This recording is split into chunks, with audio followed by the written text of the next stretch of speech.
The zodiac is the ring of 12 constellations that line the ecliptic, the path of the sun. This is the ecliptic.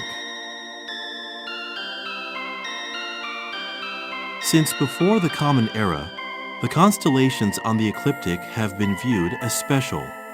The zodiac signs are still used in modern astrology. Let's go over the first half of them, starting with Aries and going through Virgo.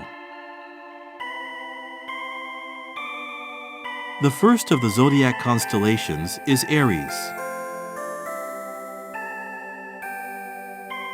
2,000 years ago, this constellation was located at the vernal equinox, the origin of the ecliptic and the celestial equator.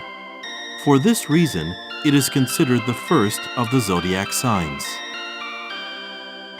The ram is said to represent Zeus, who transformed into a ram when he and the other gods fled from the monster Typhon. The second constellation is Taurus. This bull represents the shape Zeus took in order to get close to Europa, the queen of Phoenicia. Near this constellation are the well-known star clusters Hyades and Pleiades. The blue light of Pleiades can be seen with the naked eye, and has thus been included in legends and mythologies since the times of old. The third constellation is Gemini.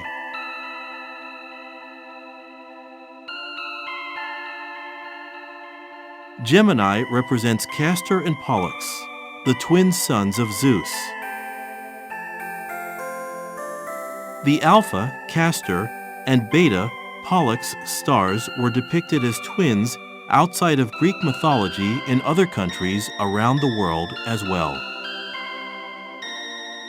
The fourth constellation is Cancer.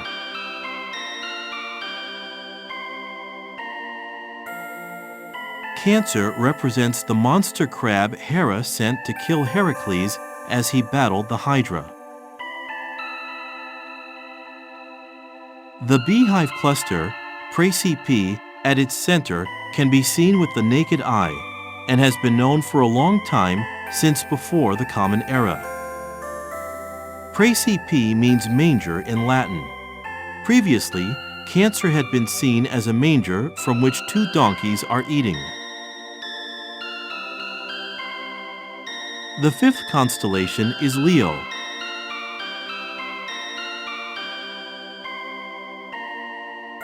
Leo represents the lion Heracles slew in the first of his 12 labors. It contains many bright stars, and its alpha star, Regulus, is an important star in astrology as well as in sea navigation. Leo contains many bright galaxies. M65, M66, and NGC 3628 are seen as being very close to the Earth and are known as the Leo triplet. The Leonids, a meteor shower with the radiant Algiope, Gamma star, can be seen every November. The last constellation in the first half of the zodiac constellations is Virgo. There are many tales about who Virgo represents, such as the goddess of love, Ishtar, the goddess of the harvest, Demeter, and the goddess of the underworld, Persephone. The most commonly accepted tale is that Virgo represents Astrea, the goddess of justice. It is the second largest constellation after Hydra, and many galaxies can be seen within the Virgo cluster, including M49, M87, and M104. This concludes the tour of the first half of the zodiac constellations. The second half covers Libra to Pisces.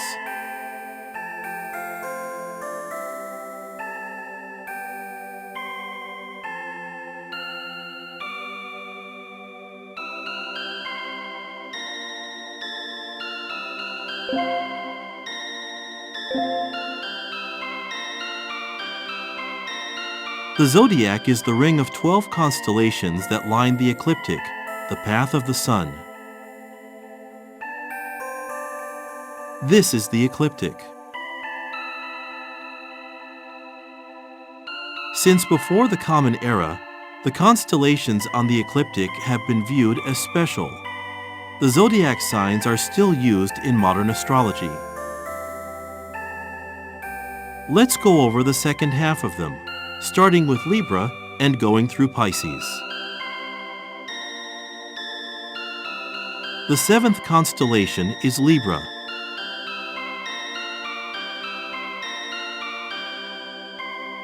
Libra represents the scales that Astrea, Virgo, the goddess of justice, used to measure good and evil. Originally part of Scorpius's claws, Libra became independent since it rose to the autumn equinox before the start of autumn, making it a maker of the season. The eighth constellation is Scorpius. The scorpion was sent by the goddess of the earth, Gaia, to kill Orion after he boasted he was the most powerful being in the world. Since it's in the Milky Way, many of its clusters can be seen, such as M4, M6, and M7. M6, a particularly bright cluster, is called the butterfly cluster because its shape resembles that of a butterfly. The ninth constellation is Sagittarius. Sagittarius represents the centaur Chiron, who died during a struggle between Heracles and a group of centaurs.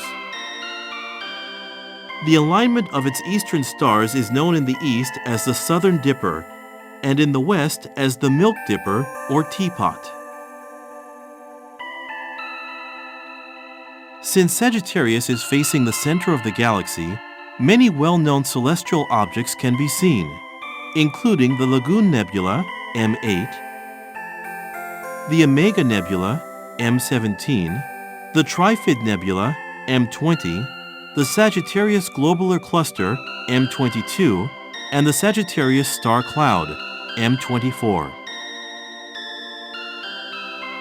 The 10th constellation is Capricorn. Capricorn represents the goat god Pan, who dove into the Nile River when Typhon attacked the gods during a banquet. The half of him above the water remained a goat, but his lower half transformed into that of a fish.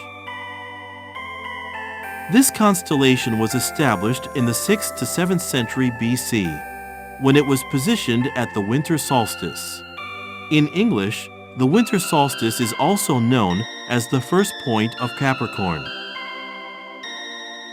The 11th constellation is Aquarius. Aquarius represents Ganymedes. Zeus took the form of an eagle and abducted him so that he could serve as the cupbearer to the gods. There were two globular clusters in Aquarius, M2 and M72. It's also well known for producing a lot of meteor showers. The 12th and final constellation is Pisces. Pisces represents the fish that Aphrodite and her son Eros transformed into after jumping into a river to escape the monster Typhon.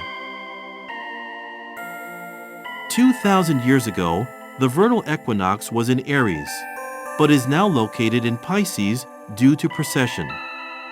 Pisces contains the spiral galaxy M74 and the Pisces cluster. This concludes the tour of the 12 zodiac constellations located on the ecliptic. We hope you enjoyed it. You'll often hear the zodiac names being used in astrology. View the Celestial Guidebook to learn even more about them.